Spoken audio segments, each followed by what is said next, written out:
I'm Cash, and welcome back to Cash Talks Football, where we break down all the goals scored in the Premier League. And today we're doing Brighton against Bournemouth. It's Bournemouth are having a little bit of a sticky patch. We're losing 2 games. It's kind of funny. That's a sticky patch for now for Bournemouth. But yeah, well done, Bournemouth. You're having a great season. There's lots of talking points I'm going to show you throughout this game, though. Some great defending from Bournemouth that is if you don't know it, you won't see it.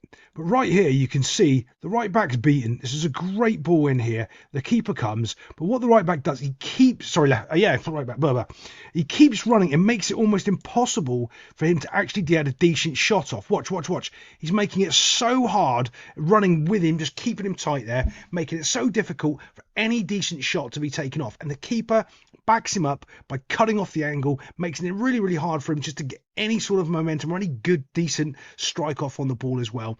But it's really done well by the both of them. There's a couple of key points I'm going to show you where it looks like Brighton have just, had a bad mistake and not scored a goal. It's not. There's some really good little bits of Bournemouth defending here that I'm going to show you. Brilliantly fighting away. See him fighting and struggling, making sure he doesn't get an easy time of it and doesn't get a simple little pass into the corner like Welbeck does later. But let's just move it on. This would be concerning for me, though, if I was coaching Bournemouth. You can see 2 centre-backs are staring at the ball as a player just runs between them. You know he's going to put the pass through, and no one's already anticipating that the runner's going. Start running. The space is there. Take it away. And you can see he's gearing up to make that pass, but neither of them on their bike yet. You see that? Look, now it's too late. It's all too late. The striker's got the momentum, because he started running 2 or 3 yards before you started running, and now you're going into the box, collision with the keeper, and it's a penalty. Now, I've got a couple of words to say about these sort of decisions, and I know it's a penalty, and it is, but when I explain it to you, you can see my frustrations with it. Right, so this is my frustration. The keeper's come out, and he's stopped. He's not moving anywhere, he's not going forward anymore towards the ball. He's just stopped. Now, he just pokes the ball around him and runs into the keeper. The keeper's got all the right in the world to stand there. He doesn't have to get out of the way. He's just standing his ground. Look, he's standing his ground, bump, and he goes over him. Is it a penalty? Yeah.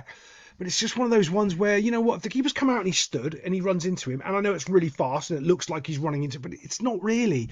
It's one of those coming together collisions that and I know it's a penalty. I'm just frustrated with the fact that it just shouldn't be. We shouldn't be giving penalties for stuff like that. Maybe I'm a little bit too old school and I'm tired of... there's no way he's going to get onto that ball.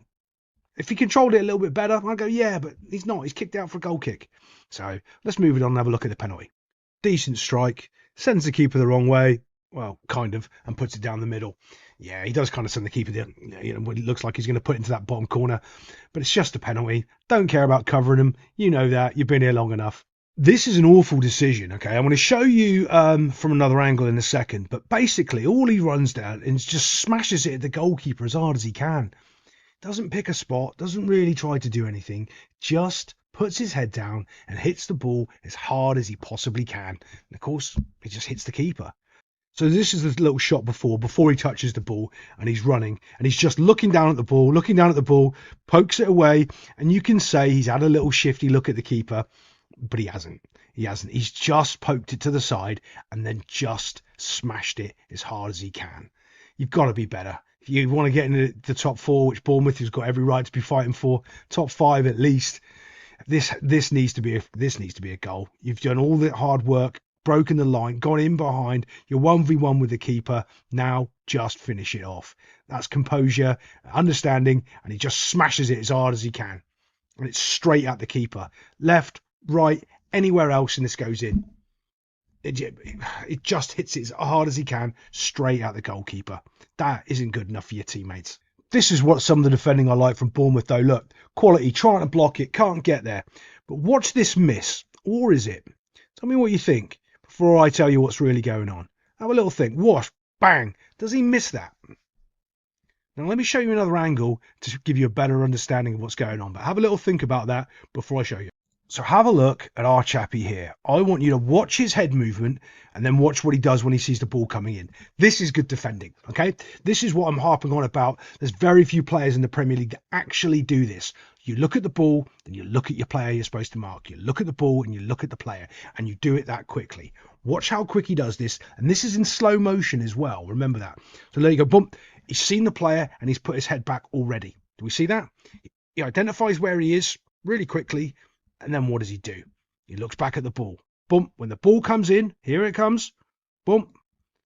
Goes down. And what does he try to do now? You're looking. Okay, so remember, can't pronounce his name. I'm terrible with names. Trying to volley the ball in. He's looking, keeping his eye on the ball, and then what happens?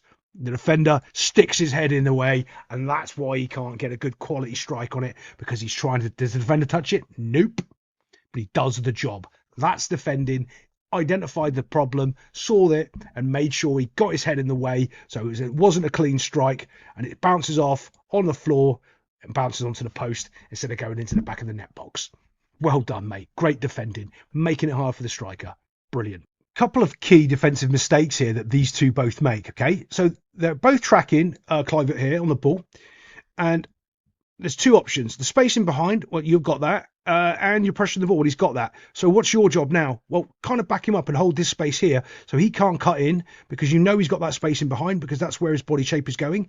He knows his defender can run into that shape, because if you look at his body shape, what does it show you?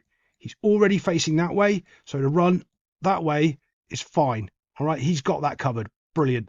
Yep. So, but if he cuts inside, you need to cover the space here behind him there. Doesn't. What he ends up doing is running straight towards him. Clivert identifies it and just puts on the brakes. Bob.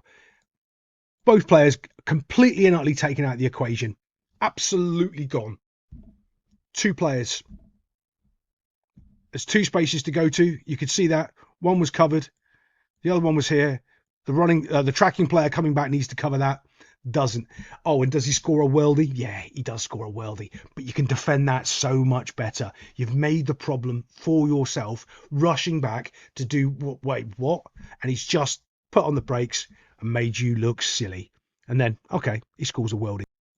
If he made sound effects, we all know he would have got 2 points for that, because that's a great goal. Absolute great. Top corner, well deserved. Similar situation to the through ball for the old penalty with the keeper. You can see the centre-back isn't sure what to do, because he can't go to the ball, because he's got a runner in behind, so basically ends up doing nothing. And then Danny Welbeck goes. Now, it's a decent, solid pass, to be honest. But you can see, look, he's unaware that his other defender is giving Danny Welbeck extra yardage, so he can't be playing him offside anyway. There's nothing he can do. He has to start running with him quicker. And he's just completely unaware that extra yardage has been given, extra space for Welbeck to run through. It is a quality pass onto Welbeck's foot. But this is the difference of a quality finish when you're 1v1 with a goalkeeper. If Bournemouth had done that earlier, this game would have been over. But it wasn't. And this is the difference. Cultured little touch. It's slow rolling into the far corner. Get himself a goal. Tap, tap, tap. Boomf. It's so precise and it's so slow. Everyone's shocked it goes in, even me, even Danny Welbeck, who's probably been playing, since the Premier League started. I don't know how old he is now, but you keep going, lad. You keep going. Just rolls it into the corner and gets himself a goal. Well done, lad. And I'll see you next time on Cash Talks Football.